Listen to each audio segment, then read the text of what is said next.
తరతరాలుగా అన్ని విధాలుగా అభివృద్ధి జరగవలసిన రాయలసీమను మన పాలక పార్టీలు మోసం చేస్తున్నాయన్నారు రాష్ట్ర కార్యదర్శి ఎం రవిశంకర్ రెడ్డి. ఈ మోసాన్ని ఎదిరించకపోతే బానిసలుగా బతకాల్సిన పరిస్థితి వస్తుందన్నారు. ఏపీజీబీ ప్రధాన కార్యాలయం అమరావతి తరలిస్తే రాయలసీమలోని ఈ బ్యాంకు ఖాతాదారులతో అడ్డుకుంటామని ఆయన అన్నారు.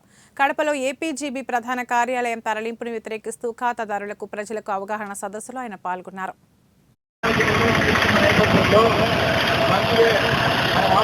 ఏపీజీబీ ప్రధాన కార్యాలయాన్ని కేంద్ర కార్యాలయాన్ని కడప నుంచి అమరావతికి తరలించాలన్న ప్రభుత్వ ఆలోచనను ప్రజలకు చెప్పి వాళ్ళని చైతన్యవంతం చేయడానికి రాయలసీమ కమ్యూనిస్టు పార్టీ ఆధ్వర్యంలో ప్రతి బ్యాంకు శాఖ దగ్గర అవగాహన సదస్సులు నిర్వహిస్తున్నాం. అలాంటి ఒక సదస్సులో భాగంగా ఈరోజు ఇక్కడ కాగితాలపేటలోని ఆంధ్రప్రగతి గ్రామీణ బ్యాంకు వద్ద ఈ సదస్సు నిర్వహిస్తూ ఉన్నాం.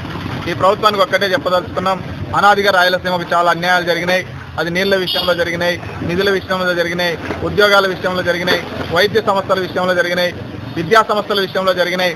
అన్ని విషయాల్లో మాకు అన్యాయం జరిగింది. ఇప్పుడు కూడా మీరు అన్యాయం చేయాలని చూస్తే మాత్రం తప్పకుండా ప్రతిఘటిస్తాం, పోరాడతాం. ఈరోజు ఆంధ్రప్రగతి గ్రామీణ బ్యాంకు కేంద్ర కార్యాలయం కడపలోనే ఉంచొచ్చు అన్న కేంద్ర ప్రభుత్వ మార్గదర్శకాలను ఎందుకు ఉల్లంఘిస్తున్నారు? ఇక్కడ ఉన్నటువంటి ప్రజలు కాదా? ఇది ప్రాంతం కాదా? ఈ ప్రాంతం అభివృద్ధి చెందాల్సిన అవసరం లేదా? అమరావతిని అంతా అభివృద్ధి అయితే సరిపోతుంది అని చెప్పి మేము అడుగుతా ఉన్నాం.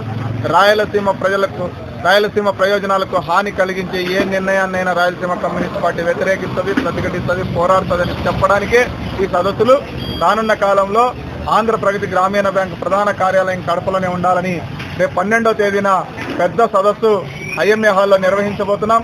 ఈ సదస్సుకు మాజీ మంత్రి శైలజానాథ్, అట్లాగనే కర్నూలు నుంచి జయరాజు, అట్లాగనే తిరుపతి నుంచి తులసేంద్ర, ఇట్లా అన్ని పార్టీ